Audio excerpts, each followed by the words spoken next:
August, I believe it was August 23rd, 1964. It was a Sunday night. I'll never forget that. It was amazing.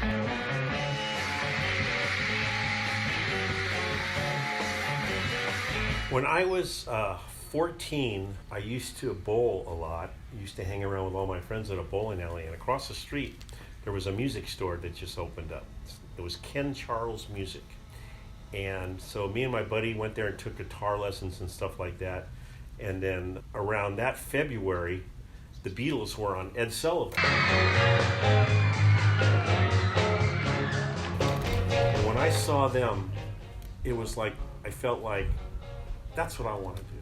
I want to, and they were on like 2 or 3 weeks in a row on the Ed Sullivan Show, and they were amazing. And so that summer, we heard that they were coming to LA to play at the Hollywood Bowl, and we talked to the owner of the music store and told him that we would really like to go, and he goes, I got tickets.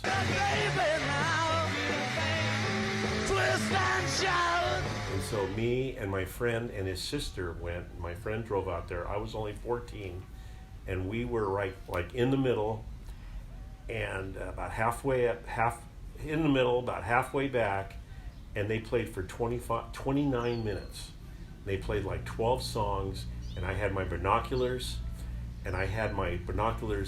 on them the whole time, and it was just an amazing experience.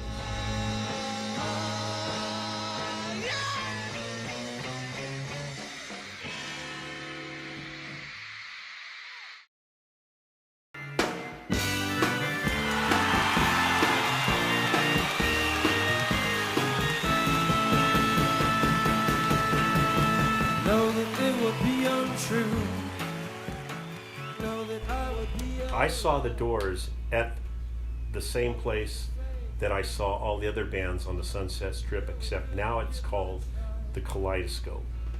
And my friends and I, and it was right after the Light My Fire album came out. It was like the summer of 1966. And my friends and I come driving up, and there's 5 of us in the car, and it's about 7:30, and there's a show at 8 o'clock and 10 o'clock, and there's a line already going around the building to get into the 8 o'clock show and the 10 o'clock show. We drive up, we park, and I was like the king of butting in line. And I butted in line and got us into the early show, and we all sat right in the front. We found some chairs. It was like a dance floor, and we found some chairs on the side and all grabbed them and sat right in the front and saw the Doors. Come on, baby, light my fire. Come on, baby, light my fire. Try to set the night on fire. All right. Other experiences, I got to see Jimi Hendrix twice, but I had a lot of really good experiences in my later years in high school when we would go to the Shrine down in LA and see all kinds of bands for like $3. You could see, like, I remember one night I saw 10 Years After, the Moody Blues, and Jeff Beck with Rod Stewart. I saw Buffalo Springfield there. I saw in one day, I saw Buffalo Springfield, Jefferson Airplane, Quicksilver Messenger Service, all in the same day. Later on, after the Shrine days, they went to a place called the Rose Palace in Pasadena, and that was when I was a senior in high school, and I would see all kinds of the same bands. I saw the Grateful Dead, Jethro Tull, Paul Butterfield Blues Band. I saw Led Zeppelin at the Rose Palace. So many, and even Deep Purple. So just the music back then, it was just amazing days. And it just made me want to play.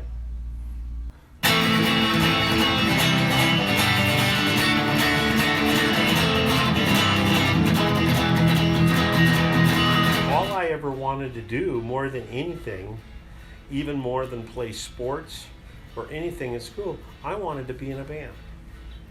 Absolutely. We had a band called Liquid Motion in high school, and we would play the dances at school, and we would play like after a football game there would be a dance they call a fifth quarter dance, and we would play Jimi Hendrix, Cream, even West Coast Pop Art Experimental Band. And even songs by Love, a lot of the bands that I saw, you know. I still play now, mostly with the church bands and stuff like that. Keeps you young. Keeps you young, absolutely. And at 70 years old, I can still play pretty good. Yeah, said it's alright. Did I leave out anything? Don't forget all the times I've waited patiently.